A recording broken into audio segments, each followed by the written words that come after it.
Le 60 fps, c'est une fréquence d'image un petit peu particulière, mais pour une raison que j'ignore, je peux pas m'empêcher de l'adorer. Je sais pas, peut-être que c'est le fait d'avoir joué à des jeux vidéo depuis un bon moment, ou juste une névrose personnelle, mais j'ai toujours eu un intérêt à voir les vidéos en 60 images par seconde comme étant plus impressionnantes visuellement. Et avec l'abondance de supports visuels supportant le 60 fps, on peut se demander dans un premier temps pourquoi le 60 fps existe, et pourquoi on le voit tant que ça sur nos écrans. Les notions de haute fréquence d'image apparaissent essentiellement avec cet appareil qu'est la télévision, appareil qui, comme vous le savez, possède des standards de diffusion. À l'époque de la vidéo analogique, on distinguait deux standards, le PAL et le NTSC. Ces deux standards étaient conçus afin de répondre à une problématique, celle de permettre à des écrans d'afficher convenablement des images sans dégradation dans des pays où les téléviseurs ne fonctionnent pas de la même manière. En effet, les écrans européens, donc PAL, fonctionnaient à 50 Hz et les autres à 60 Hz. Mais pourquoi du coup cette notion de fréquence en Hertz est-elle si importante ? Tout simplement parce que la fréquence va définir le nombre d'images que votre écran pourra afficher en une seconde. Ainsi, un écran 50 Hz pourra afficher des vidéos en 25 images par seconde, mais ne pourra en aucun cas en afficher 60. On peut donc dire que la fréquence de rafraîchissement d'un écran limite le nombre d'images qu'il peut afficher par seconde. On parle donc de 50 fps en Europe et de 60 fps dans les autres pays. Ok, tout ça c'est bien beau, mais pourquoi on devrait accorder forcément plus d'importance à ces fréquences d'images-là ? Parce que le média télévisuel repose sur un facteur qui permet d'inviter les téléspectateurs face à l'écran, la capacité d'immersion des écrans. Dans un premier temps, vous pouvez remarquer psychologiquement qu'il y a toujours un côté captivant quant au fait de regarder la télévision. C'est parce que les 60 images par seconde du programme semblent différentes en termes de fluidité par rapport à certaines images du monde extérieur. De plus, cette fluidité permet en quelque sorte d'émuler un plaisir visuel ou simplement une volonté d'inclure le spectateur sur le plateau d'une émission.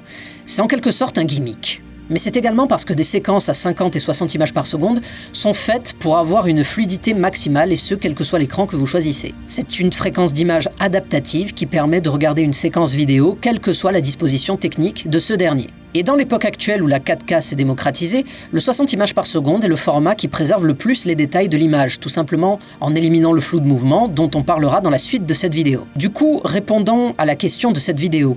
Comment bosser en 60 images par seconde ? Déjà, commençons par dire que le 60 fps est une fréquence d'image. C'est en aucun cas un standard obligatoire, une règle ou une norme.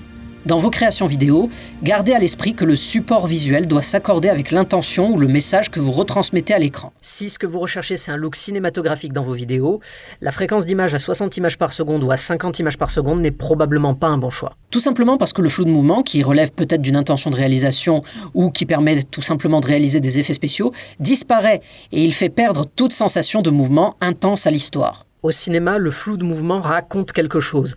C'est pourquoi il est si important de le préserver. En plus de ça, les 60 images par seconde vous amèneront à vous faire détester de tous les monteurs et amateurs d'effets spéciaux du quartier. Parce que 60 images par seconde, c'est 35 images de plus que les 25 images européennes. Et ces images-là, les logiciels vont devoir les traiter. Plus d'images, ça demande plus de ressources, donc des ordinateurs plus onéreux, pour des caméras dont le rush est parfois problématique. Au point même que la marque de caméra RED se met à produire des Red Rocket X, des cartes graphiques faites exprès pour pouvoir monter des rushs provenant de ces caméras-là. Et ce souci-là, on le connaît depuis qu'on utilise de la pellicule qui coûtait déjà très cher à l'époque. Mais le média était déjà très permissif, car évidemment c'est plus simple de retoucher et de monter de la pellicule lorsque les premiers films avoisinaient les 12 images par seconde. Tout ça pour vous dire qu'au final, les hautes fréquences d'images s'utilisent dans des registres un petit peu particuliers. Et du coup, en voici quelques-uns que je peux vous énoncer.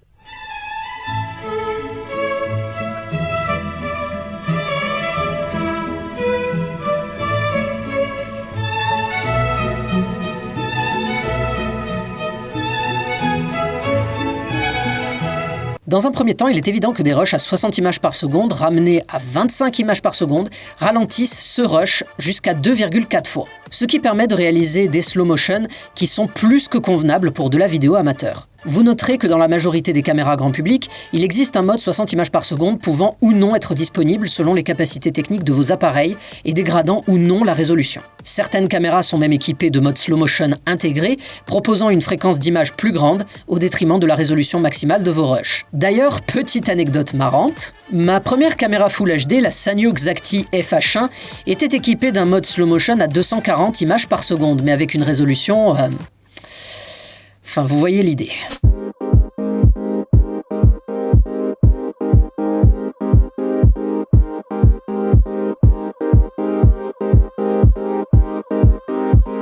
L'arrivée de médias comme le streaming ou les vidéos sur YouTube nous ont permis depuis pas mal de temps de parler de nos passions favorites. Et parmi elles, il y a le contenu gaming. Et ça fait depuis pas mal de temps aujourd'hui que les jeux vidéo ont adopté des hautes fréquences d'image, notamment dans l'e-sport où il est plus que recommandé de jouer avec des fréquences d'image hautes. Dans des jeux comme Overwatch ou d'autres FPS, le temps de réaction est la chose qui sépare le plus d'un joueur au réflexe affûté d'un newbie. Et ces réflexes dépendent d'un phénomène qui s'appelle la persistance rétinienne. Le fait que nos yeux puissent mémoriser une image en seulement 1/25e de seconde. Ce phénomène nous permet d'interpréter le mouvement entre plusieurs images, y compris quand la fréquence d'image est très faible. Mais plus il y a d'images, plus c'est facile pour nos yeux de distinguer le mouvement d'un objet. C'est d'ailleurs pour cette raison qu'aujourd'hui nos PC peuvent afficher des jeux avec des performances dépassant les 60 images par seconde et qu'il existe des écrans gaming avec une fréquence de rafraîchissement de 144 Hz, permettant donc d'afficher plus d'images. Et dans le cadre des diffusions de compétitions e-sport, les diffusions se font à 60 images par seconde tout simplement parce que c'est le mode de diffusion qui se rapproche le plus de la vision du joueur, et aussi parce que ça ne sert à rien de streamer avec une fréquence d'image qui va au-delà. Alors contrairement à ce que je vous ai dit précédemment, il existe bel et bien dans le monde cinématographique un domaine où utiliser les 60 FPS peut être une idée amusante.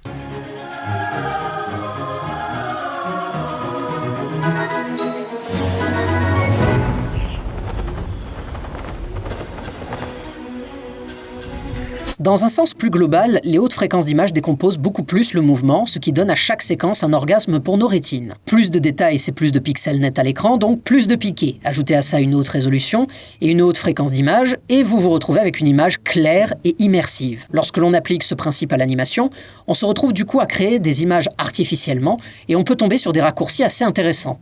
Par exemple, en 60 images par seconde, on peut quasiment pas distinguer dans la réalité le flou de mouvement sur une vidéo. C'est un élément en moins à calculer pour des ordinateurs qui servent à faire des rendus d'animation, chose qui n'est pas négligeable. De plus, on peut voir un intérêt évolutif technologiquement parlant. Nous créons aujourd'hui des ordinateurs de travail de plus en plus puissants, et bien que le 60 FPS ne soit qu'un gimmick, je trouve intéressant de voir que ces machines peuvent effectuer de plus en plus facilement des rendus en temps réel à des fréquences d'image pareilles. Alors évidemment, comme je vous l'ai dit, les films d'animation sans flou de mouvement seront moins réalistes en termes de cinématographie.